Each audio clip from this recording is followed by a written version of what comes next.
Before we get into the video, a little announcement. If you're watching this on the day of release, which is April 10th of 2017 at 8 PM Central European Summertime, I would like to let you know that I'm currently attempting what I call full-time streamer week. Prior to this, I only had a single scheduled stream on Friday at 8 PM, and besides that, I just streamed sporadically whenever I felt like it. While I do enjoy streaming and I usually have a good bit of fun with the people who do decide to spend their precious time in my chat, this also has reasons coming from a business perspective. YouTube is currently tweaking their site, which they do all the time, and I don't want to make a big fuss about it because it usually ends up being okay. But these changes this time around have heavily impacted my ad rates, and I heard the same thing from other YouTubers as well. So rather than forcing every single video to be 10 minutes plus and throw 18 mid-roll ads in them, I would like to try and stream on a more regular basis. If you do enjoy my work, have some money to spare, and want to support me directly, a donation on stream would be the best way to do so. I prefer that over a subscription-based model like Patreon because, for one thing, I currently don't have any benefits I could offer you guys, which is kind of the concept of Patreon, and maybe a few months from now you don't like my content anymore, forget to unsubscribe, and ended up giving me more money than you intended. I don't want things like this to happen, so a one-time donation is usually what I try to encourage people to do if they want to support me. With that said, I did have people donate money to me with messages along the lines of, "I don't have a lot of money, but here you go." And I know you're trying to help out. I appreciate the thought, but if you don't have enough money to support yourself, I can't believe I have to say that, but don't throw money at people on the internet. I won't starve if you don't donate your $5. However, I do have fun streaming a lot of the times, and I would like it to be part of my business. If you can and want to support me, the link to my Twitch page can be found in the description below. I will be streaming every single day this week at 8 PM Central European Summertime in hopes of adjusting my workflow when it comes to my content on YouTube. And hopefully, by the end of this week, have found a good middle ground between putting my time into the videos that are very important to me to have been well made for YouTube and also hang out with you guys on stream. And even if you can't or don't want to throw money at my face, that's fine. If you just want to hang out in the stream, that's usually pretty chill when it comes to the chat. I appreciate every single one who takes time out of their day to do so. Apology for taking so much time to talk about this, but this is kind of important to me. Anyway, without further ado, let's jump right into today's video.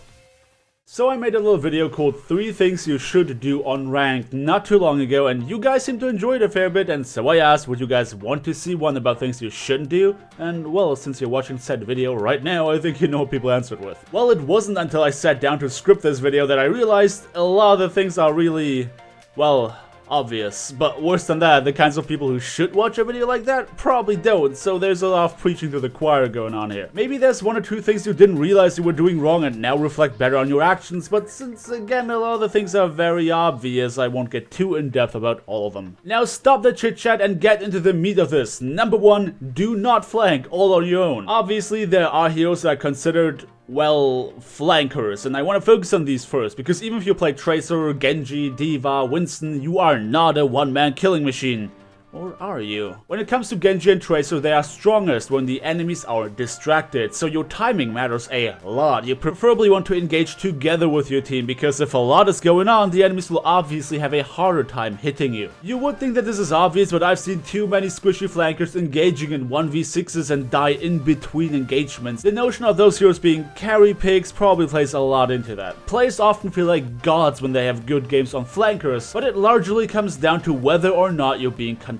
If you engage at the right time, the enemies will have a harder time focusing you, giving you an easier time taking them out. And for Winston and D.Va, similar things apply, just that you want to try and be of more disruptive nature rather than solemnly going for kills. But what's far more annoying than flankers not being great at their role would be, again, carry heroes deciding to go on a research mission on their own. Popular picks for that would be Roadhog and McCree, or as I call them, free ultimate charge, and whoop, there goes our main DPS. Both of these heroes lack any sort of noteworthy mobility, making them easy targets when their flanking attempt fails. Roadhog is great if you plan to give the enemies their ultimate as quickly as possible, and losing your McCree early into an engagement makes you vulnerable for enemy flankers, Pharah, and costs you a whole lot of damage when it comes to teamfights. So again kids, please don't try to be a hero, don't go flanking all on your own. Number 2 kind of nicely ties into that, going by tunnel visioning. Yes, we all know that only focusing on shooting that one guy that you really want to kill is a bad thing. Try to be aware of your your surroundings, pay attention to what the enemies are doing, put some thought into your positioning, and blah blah blah. The kind of tunnel visioning that bugs me the most, however, usually occurs in voice chat. It's when your team does not realize what is going wrong. Example, you're playing support and you get killed by enemy flankers all the time. However, your Roadhog is only complaining about the enemy Pharah not dying, so obviously he blames your McCree. Well, guess what? Your McCree can't kill the Pharah because Pharah is not an idiot and decides to focus him first. And he can't survive that engagement because your healers are dead. Why are your healers dead? Right, because the enemy flankers are not being taken care of. And that is a very obvious example. There you can quickly put together where the mistake happened. But there are far more annoying circumstances and people don't usually listen, which is the worst part. If an enemy Zarya keeps denying your Roadhog kills, then he is going to perceive her being the main problem. And that often goes for any sort of direct counter as well. It's when people stop looking at the bigger picture of their entire team and only focus on what shuts them down. So here's a bit of a rule of thumb. Whatever is killing your supports has priority. You might think that you're the most important part of your team, but your healers are the backbone of your comp. If they die, your chances of winning an encounter get smaller and smaller the longer the engagement lasts. So when a support is being taken out, that is your problem, not the Zarya that keeps shielding your hook targets, not the Widow that keeps killing your mid-flight as Pharah, and not the Junkrat that keeps pumping grenades into your shield. All of these problems are to be dealt with after you handle whatever kills your support. Beyond that, you want to look at which heroes make the foundation of the enemy comp versus yours. If the enemies are running a Pharah that is causing you trouble, then your priority is keeping your hit scans covered so they can take her out. If the enemies run a Widowmaker that keeps taking your squishies out, then your priority is either diving her or denying her value by using shields. Try to be open for the things that cause your team to have trouble as a whole, not just what counters you individually. Number 3, and by God, that is one of my favorites, do not start looking for someone to blame. Yes, we all know we are right at times. Sometimes it really is that one guy that keeps doing something stupid or that one guy that doesn't want to swap, but that does not mean that we are always right. It comes right back down to tunnel visioning. Why do you put so much time and energy into just stalking your teammates and looking for their misplays to point them at? One person doing a single misplay does not necessarily lose you the game. People make misplays all the time, including you and me. And honestly, the most stupid thing I ever heard, and I heard that a lot, was people saying, if I don't tell them what they're doing wrong, they won't learn. Listen, it's adorable that you're trying to cover up the fact that you're an absolute cunt, but you know what? It does not make you any less of an asshole, and it does not make you any more right either. First off, please stop telling yourself that bullshit before you actually believe it, because you don't give the slightest damn whether or not a random guy on ladder learns and gets better from their mistakes. Chances are that you won't ever see them again, and you know that. You are only looking for things you can blame others for, so you don't have to admit that you're trash yourself. If you put as much time and effort into finding your own misplays as you do finding others, maybe you would actually get better. And I know because I did, and you know what? Being an asshole is a choice. You gotta choose not to be one, and maybe at the end of the day you can be like me and get carried into Masters. Doesn't that sound lovely? Seriously though, at the end of the day, it does not help you to look for a scapegoat to blame. It won't make you play any better as much as it won't make anyone else on your team play any better. All you're doing is pissing off others needlessly, and maybe you being a cunt convinces someone else that throwing this game might be a good idea. Let's just quickly glance over number 4 because it's as stupid as it is obvious. Flaming people for their hero choice. I know you want to maximize your chances of winning by running comps that have proven themselves to be useful to you, but who wants to play a game like that? Just seeing the same few comps every game, no variety, everyone knows what to expect? That's boring.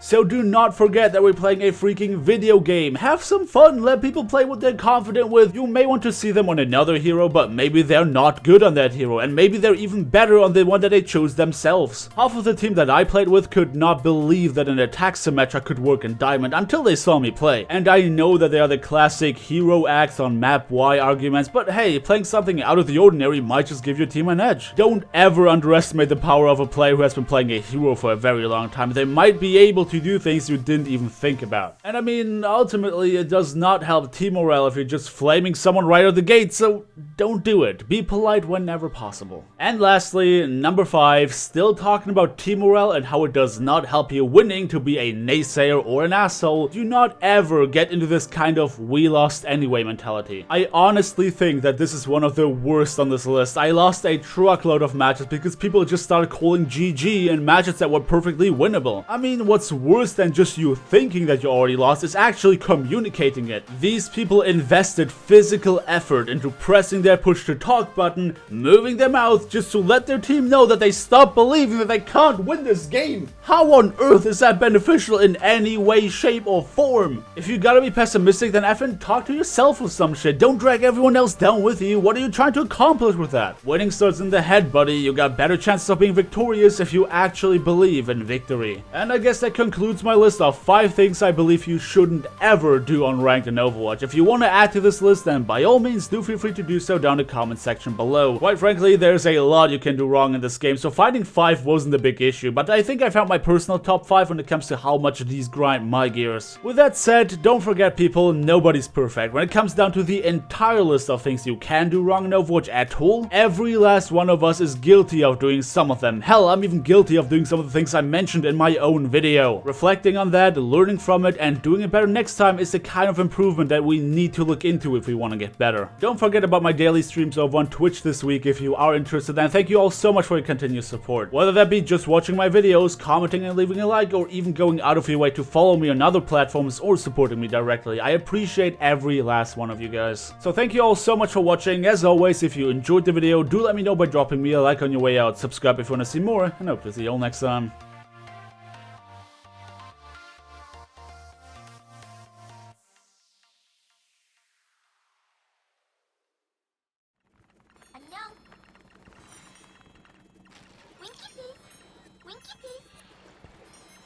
A warrior's greatest weapon. My ultimate is charging. Winky Pig! Winky Pig!